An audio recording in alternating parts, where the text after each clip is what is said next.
ഇനിയിപ്പോ നമ്മൾ നേരെ പോകുന്നത് പുന്നമടയിലേക്കാണ്. പുന്നമടയിൽ ആവേശം കൊട്ടിക്കേറാൻ ഇനിയിപ്പോ കുറച്ച് സമയം കൂടിയേ ഉള്ളൂ. ജലപൂരം തുടങ്ങാൻ കുറച്ച് സമയം, 11 മണിയോടുകൂടി തന്നെ മത്സരങ്ങളൊക്കെ ആരംഭിക്കും. നമുക്ക് TM ഹർഷനോട് ചോദിക്കാം എന്താണ് ഇപ്പോൾ അവിടുത്തെ മൂടെന്ന്. TM ഹർഷൻ, ഓള മൂടാണോ അവിടെ? ഒരു പാട്ടൊക്കെ ആയാലോ, പാട്ടോടെ തുടങ്ങിയാലോ TM ഹർഷന്റെ?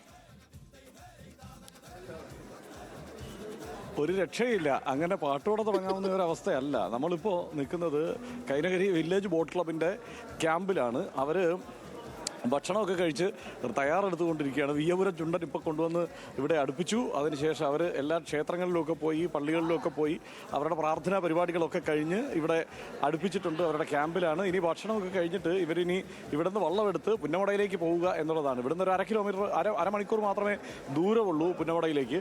അതിന് വേണ്ടിയിട്ടുള്ള ഒരു തയ്യാറെടുപ്പിലാണ് ഇവിടെ എല്ലാവരും ഉള്ളത്. ഇവിടെ ഈ വള്ളത്തിൻ്റെ പ്രതിനിധികളുണ്ട്, ഒപ്പം തന്നെ ഈ ടീമിൻ്റെ പ്രതിനിധികളുണ്ട്. എല്ലാവരും ഇവിടെ എത്തിച്ചേർന്നിട്ടുണ്ട്. മാത്രമല്ല ഇതിൻ്റെ ക്യാപ്റ്റനൊക്കെ ഉണ്ട്. എല്ലാ ആളുകളും. ഇതിൻ്റെ ഏറ്റവും പ്രധാനപ്പെട്ട പ്രത്യേകത എന്ന് പറയുന്നത് സേതു, ഈ കഴിഞ്ഞ തവണ വില്ലേജ് ബോട്ട് ക്ലബ്ബ് കൈനകരി എത്ര സെക്കൻഡാണ് അത് എനിക്ക് പറയാൻ തന്നെ മില്ലി മൈക്രോ സെക്കൻഡ്.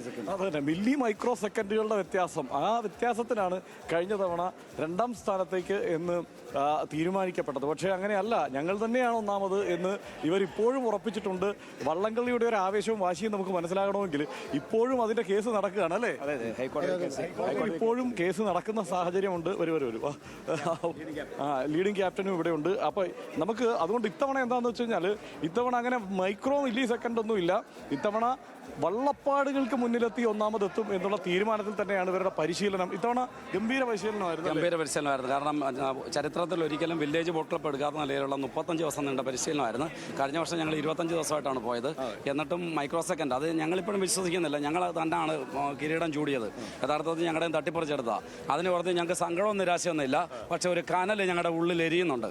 ആ കനൽ ഞങ്ങൾ ഇന്ന് പുന്നോടക്കായൽ അഗ്നിയായി വർഷിക്കും. അതിൽ ഞങ്ങളുടെ എതിരാളികൾ ചുട്ട് ചാമ്പലാകും. ഞങ്ങൾ കുതിക്കും. വീരു ഇത്തവണ 71ാമത്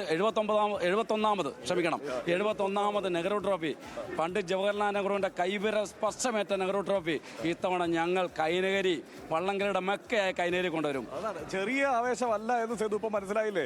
വള്ളംകളിയുടെ മെക്കയായ കൈനകരി തന്നെയായിരിക്കും ഇത്തവണ കപ്പടിക്കുക എന്നാണ്. മാത്രമല്ല എല്ലാവർക്കും ഇത് നമ്മളിങ്ങനെ നാട്ടുകാരോട് എല്ലാവരോടും ചോദിച്ചാണല്ലോ വരുന്നത്. എല്ലാവരും വലിയ പ്രതീക്ഷ വെച്ച് പുലർത്തുന്നുണ്ട് എന്നുള്ളതാണ്. അതായത് കഴിഞ്ഞ ഇപ്പോൾ പള്ളാത്തുരുത്തിയുടെ ഒരു കാര്യം എടുത്തു കഴിഞ്ഞാൽ അവർ തുടർച്ചയായി കപ്പടിച്ചുകൊണ്ടിരിക്കുന്നു എന്നുള്ളതാണ്. പക്ഷേ അതിനേക്കാൾ ഏറെ ഒരാൾ തുടർച്ചയായി ജയിച്ചു വരുമ്പോൾ ആരാണ് അവനെ വെല്ലുവിളിക്കുന്നത് എന്നുള്ളതൊരു പ്രധാനപ്പെട്ട സംഗതിയാണല്ലോ. അപ്പോൾ അവിടെ വെല്ലുവിളിയായി എത്തിയിരിക്കുന്നത് കൈനകരിയാണ്. കൈനകരി തന്നെയാണ് ഇനി പിടിക്കുക എന്നുള്ള ഒരു പ്രതീക്ഷയാണ് പൊതുവെ എല്ലാവരും വെച്ചു പുറത്തുന്നത്. എങ്ങനെയാണ് നമ്മൾ ഏറ്റവും ഒടുവിൽ നടന്ന മത്സരം എന്ന് പറയുന്നത് വള്ളംകളി ലോകത്തെ തന്നെ മാറ്റിമറിക്കുന്ന, നെഹ്റു ട്രോഫി മാറ്റിമറിക്കുന്ന ചരിത്രമാണ് കഴിഞ്ഞ ദിവസം നടന്നത്. കാരണം കൂമ്പ് നമ്മൾ 15-20 എന്ന് പറഞ്ഞ കൂമ്പിൽ നമ്മൾ കെട്ടിവെക്കുമായിരുന്നു. അതുപോലും മാറ്റിവെക്കേണ്ട ഒരു ഗതികേടിലേക്ക് NDBRനെ എത്തിച്ചാണ്. അതായത് അതിനകത്ത് റിസൾട്ട് അവർക്ക് ഇപ്പോഴും പ്രഖ്യാപിക്കാൻ കഴിഞ്ഞിട്ടില്ല. ആ ഒരു രീതിയിൽ നിന്ന മത്സരത്തെയാണ് വളച്ചൊടിച്ച് വിജയികളെ നിർണ്ണയിച്ച് പോയത്. അതുകൊണ്ട് ആ കേസ് ഇപ്പോഴും ഹൈക്കോടതി കിടക്കുകയാണ്. അതിൻ്റെ വിധി നിർണ്ണയത്തിൽ വളരെ വലിയ അപാകതകളുണ്ടായി. ചരിത്രത്തിൽ ആദ്യമായിട്ട് നെഹ്റു ട്രോഫി ആദ്യം എടുത്തു കൊടുക്കേണ്ട ഒരു ഗതികേടുണ്ടായി.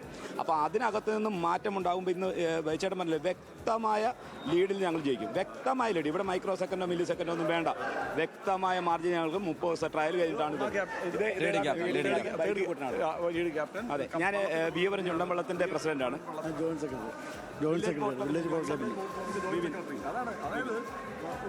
ഒരു പ്രതികാരവാഞ്ചായിട്ട് പറ്റില്ല. പക്ഷേ വിജയിക്കുക എന്നുള്ള ഒരു ത്വര ഇത്തവണ കഴിഞ്ഞ തവണത്തേതിനേക്കാൾ കൂടുതലായിരിക്കും അല്ലേ? അല്ല, ഞങ്ങൾ ഇത്തവണ കപ്പല്ലാതെ വേറൊരു പ്രതീക്ഷ ഞങ്ങൾക്കില്ല. ഞങ്ങൾ കപ്പ് മാത്രമേ ഉള്ളൂ. വേറെ അതിന് പ്രത്യേകിച്ച് പറയാം. പിന്നെ നമുക്ക് ഇത്രയും നല്ലൊരു സപ്പോർട്ട് തന്ന നമ്മുടെ ക്യാപ്റ്റനുണ്ട്. ക്യാപ്റ്റൻ ഇവിടെ എത്തിപ്പെടാൻ പറ്റില്ല, പുള്ളി തിരക്കാട്ട് പോയി.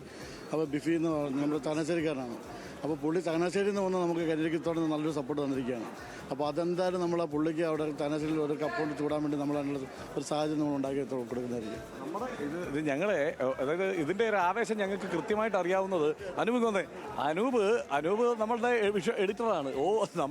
നമ്മളുടെ ടീമിൻ്റെ ഭാഗമാണ് അനൂപ്. പക്ഷേ ലീവ് എടുത്തു. ഇവിടെ നേരെ ഈ വള്ളംകളി ഉള്ളത് കൊണ്ട് ഇത് ഒരു ദിവസത്തെ ലീവല്ല, 1-2 ദിവസമായി ഇവിടെ ആവേശത്തിൽ അങ്ങനെ അനൂപിന് വേറെ വള്ളത്തിൽ നമ്മളിവിടെ തന്നെ തുഴയുന്നുണ്ട്.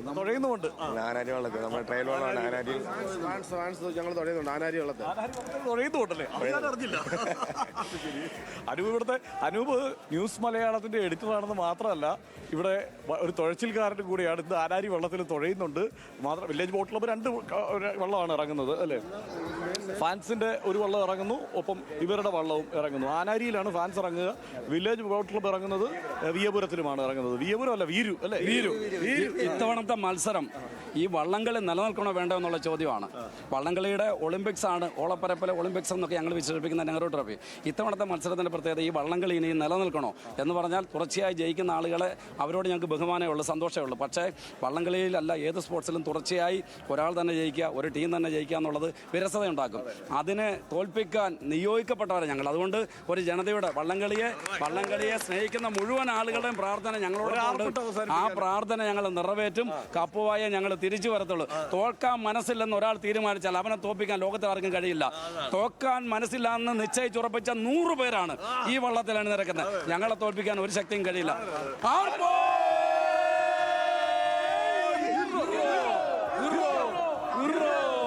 കപ്പടിക്കും, അതാണ് വിയപുരം. കപ്പടിച്ചേ തിരിച്ചു വരൂ, ആ വാശിയിലാണ്. കപ്പടിച്ചേ കളം വരൂ.